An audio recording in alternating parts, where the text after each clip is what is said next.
Still got it. Still got it. Hey guys, it's Josh Meow, and I'm here for some more mentoring minutes. Hey, I'm here with Brandon. He's one of my students here at the college, and he has prepared some questions for me today that I'm going to answer as the expert. So go ahead, Brandon. Alrighty, my first one is what factors are you considering when charging a client when you're first starting out, preferably for us? I think when you're first starting out, you have to start thinking about how you're going to charge, if it's going to be by the hour or if it's going to be by the project. So I think determining which direction to go is the first step. I think that as you're a newer person, by the hour can be lucrative because it may take you longer to do something, therefore you may get paid more, right?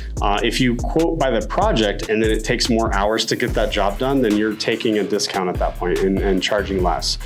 So I think figuring out which direction to go. Now, as you guys start getting better at pricing yourselves, moving into a value-based pricing model where you can kind of determine how many hours it would potentially take you, giving them a number, and then as you guys get better and better at this, that should take you less hours. So in your mind, you could say this is the $3,000 project, right? And if it only takes you 10 hours, you just made $300 an hour. But I never discuss that. If I have a value-based price for a client and they ask me how many hours it's gonna take, I never give that to them because it doesn't matter.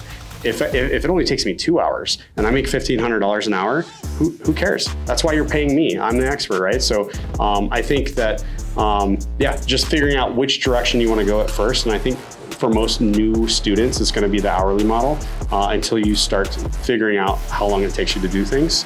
And then you can start value-based pricing. All right, so my second one is how many aspects of your business depend on the internet and your website? Everything. My entire ecosystem online revolves around social, website, email. It could be, obviously even taking videos and editing them. I've been trying to explore the digital options of going through my phone to edit things to get things up quicker on social media.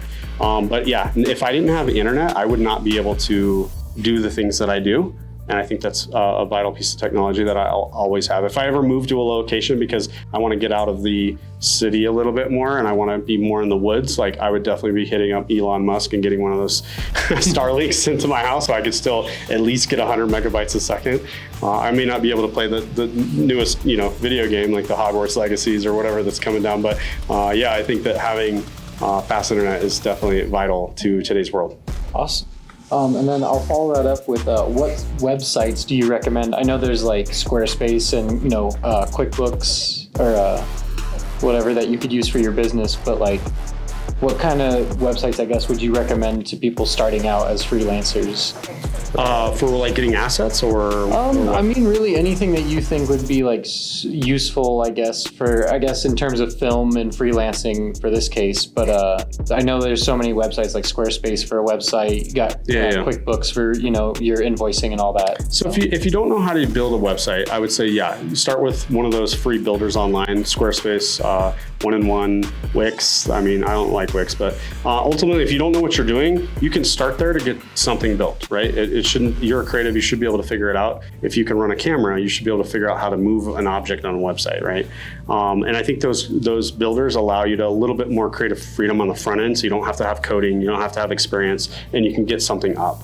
But that's for the portfolio. I use Trello for my project management stuff, so anytime I'm organizing ideas and things like that, I'll use Trello, and I may have maybe a Google Sheets listing out specific ideas, maybe links to other websites that I got the idea from or whatever.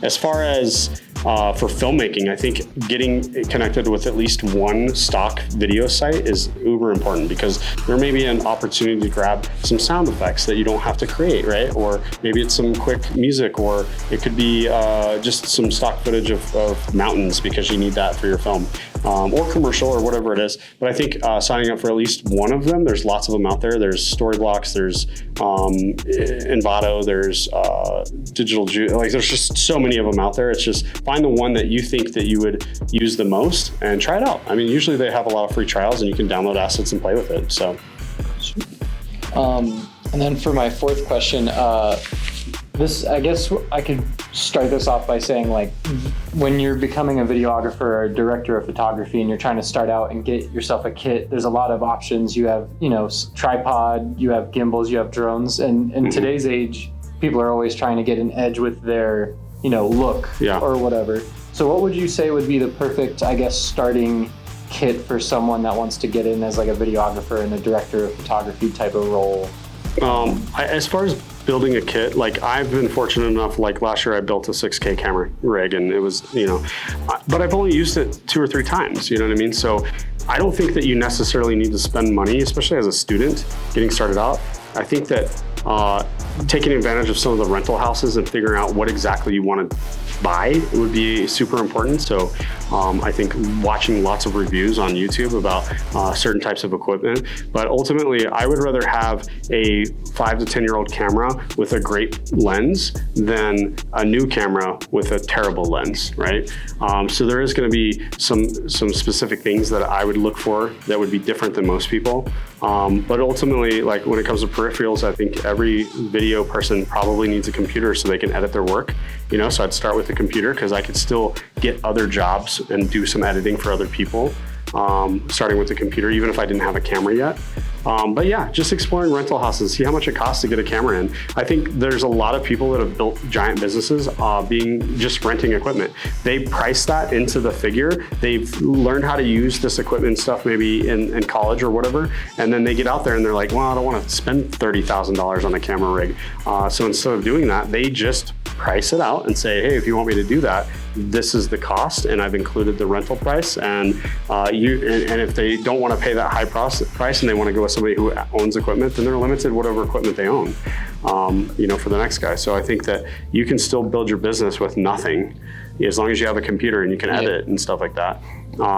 Yeah, and then just price and factor that cost into your projects. So as you get projects coming in, people ask you, can you do this? You can say, I can do this. You know, here's what it would look like if we used this camera. Here's another quote if we used this camera, right? Or a DSLR versus a cinema camera, right? So you could get some different quotes and different ranges, and then they would tell you which one that they want to be willing to pay. So. Sweet. And then I guess this is more talking about what we've already mentioned with pricing and like what's your worth and all that, but how would you scale that as you keep going up? You said about 10% per year at one point. Yeah, so as far as I think everyone needs to increase their rates every year, period. Like if you're doing logos right now and you're charging $300, $500, $1,000, doesn't matter. Whatever you're doing this year, next year, just automatically increase it 10, 20%. That way you're staying current with obviously the economy, right? And you know, things are getting more expensive. And so I think, and who knows, you know, inflation, you know, we don't know where this stuff's going. I don't want to get political, but you know, I have no idea. But if I constantly every year raise my rates, I'm at least keeping up with things that are, and I should raise my rates because every year you have 12 months of new things that you learned how to do. So you have an entire year of experience more than you did when you first set that rate.